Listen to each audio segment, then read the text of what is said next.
ஜனநாயகன் படம் ரிலீஸ் ஆகுமா இல்ல தளபதியோட பர்த்டேக்கு தான் ரிலீஸ் ஆகுமா? தளபதி கூட யாரு கூட்டணி வர வாய்ப்பு இருக்கு?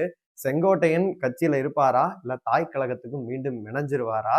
நான் உங்க ஊப்பின்னா அந்த ஊப்பி கிடையாது. உண்மைய சொல்லுப்பா.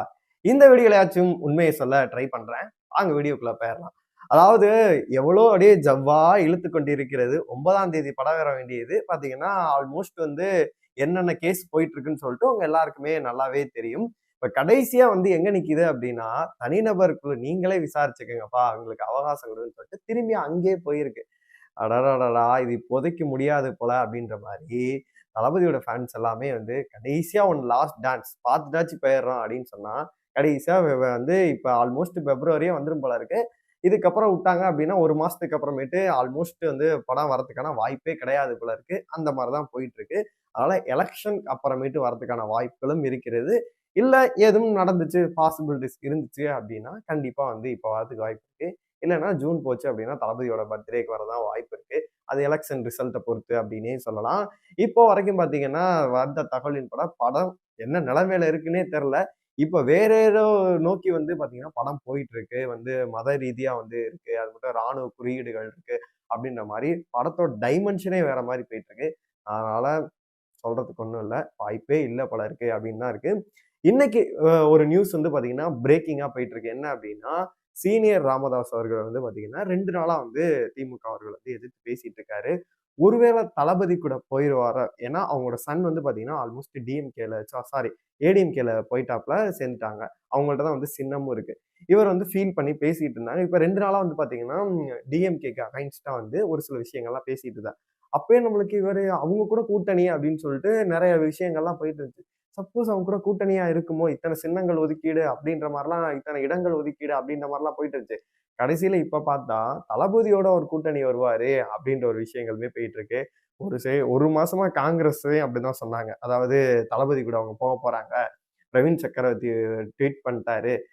இவர் வந்து ராகுல் காந்தி ட்வீட் பண்ணிட்டாரு அப்படின்ற மாரி சொல்லிட்டு இருந்தாங்க. இங்க இருக்க ஒரு சில எம்பிகளும் பார்த்தீங்கன்னா, அவருக்கு வந்து ஆதரவா வந்து பேசிக்கிட்டு இருந்தாங்க. அப்படிலாம் கனெக்ட் பண்ணி பார்க்கும்போது அவ்வளோதான்ப்பா அப்படின்ற மாரி சொன்னாங்க. இப்ப அவங்க ஆல்மோஸ்ட் என்ன நிலைமையில இருக்காங்க அப்படின்னே தெரியவே இல்ல. திரும்பி வந்து டிஎம்கே கூட தான் வந்து பார்த்தீங்கன்னா தொடர்ந்துகிட்டு இருக்காங்க.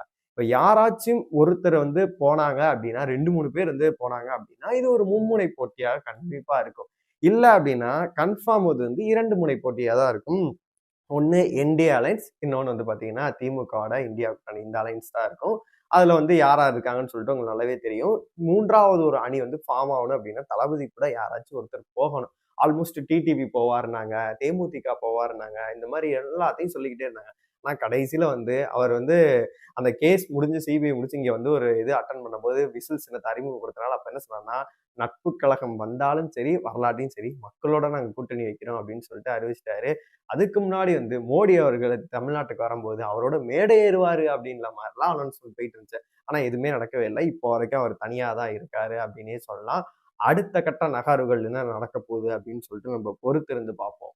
அடுத்ததா சீனியரா இருக்கக்கூடிய செங்கோட்டையன் அவர்கள் ஆல்மோஸ்ட் அவர் என்ன சொல்லிட்டு வெளியில போனாரு அப்படின்னா, பிரிந்தவர்கள் எல்லாம் ஒன்று சேர வேண்டும் அப்படின்னு சொல்லிட்டு தான் அவர் வெளியில போனாரு. இங்கதான் பிரிந்தவங்க எல்லாம் ஒண்ணு சேர்ந்துட்டாங்களே, உங்களுக்கு என்னப்பா அங்க வேலைன்ற மாரி இப்ப நெறைய பேர் வந்து பாத்தீங்கன்னா பேச ஆரம்பிச்சிருக்காங்க. கண்டிப்பா ஆல்மோஸ்ட் எலக்ஷன் நெருங்குற வரைக்கும் நம்ம யாரையுமே வந்து ப்ரெடிக்ட்டே பண்ண முடியாது. யார் யார் கூட்டணியில இருக்காங்க, யார் வந்து பிரிஞ்சு வந்து போறாங்க அப்படின்னு சொல்லிட்டு நம்ம ப்ரெடிக்ட்டே பண்ண முடியாது.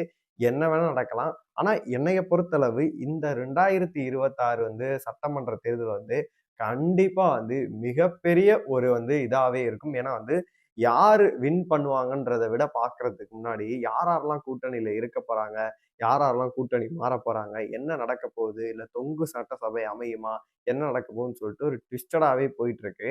உங்களோட கருத்துக்கள் எல்லாத்தையுமே மறக்காம கமெண்ட் பாக்ஸ்ல சொல்லுங்க. அடுத்த வீடியோலயாச்சும் உண்மைய சொல்ல ட்ரை பண்றேன்.